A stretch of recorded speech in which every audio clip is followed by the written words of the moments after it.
भलाई का रास्ता। एक छोटे से गांव के किनारे एक बुजुर्ग महिला रहती थी जो अपनी दयालुता के लिए जानी जाती थी। उसकी जिंदगी सादगी और सेवा से भरी हुई थी। उसे दूसरों की मदद करने में सबसे बड़ी खुशी मिलती थी। हर सुबह वह अपने बगीचे से ताजे फल तोड़ती और गांव के बच्चों में बांट देती। अगर कोई यात्री प्यासा आता तो वह उसे पानी और खाना देती। उसी गांव में करीम नाम का एक युवक रहता था जो गरीबी और कठिनाइयों से तंग आकर कठोर हृदय का हो गया था। उसे लगता था कि इस दुनिया में भलाई करने का कोई फायदा नहीं। वह अक्सर उस बुजुर्ग महिला से कहता, माँ, आप दूसरों के लिए इतना कुछ करती हैं, लेकिन बदले में आपको क्या मिलता है? किसी को आपकी परवाह नहीं। बुजुर्ग महिला हमेशा मुस्कुराकर कहती, बेटा, भलाई का रास्ता अपने आप में रोशनी रखता है।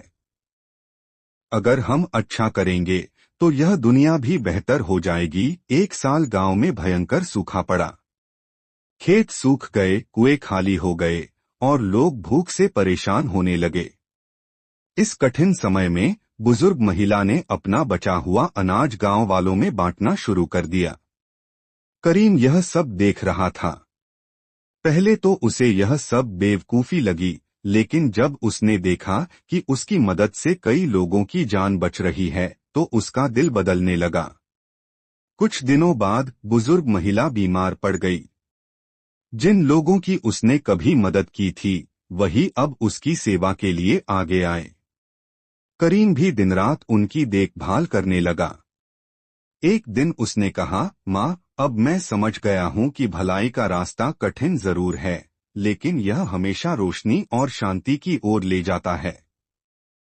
अब मैं भी इसी रास्ते पर चलूंगा। बुजुर्ग महिला मुस्कराई और बोली, बेटा, यही तो जिंदगी की असली खूबसूरती है।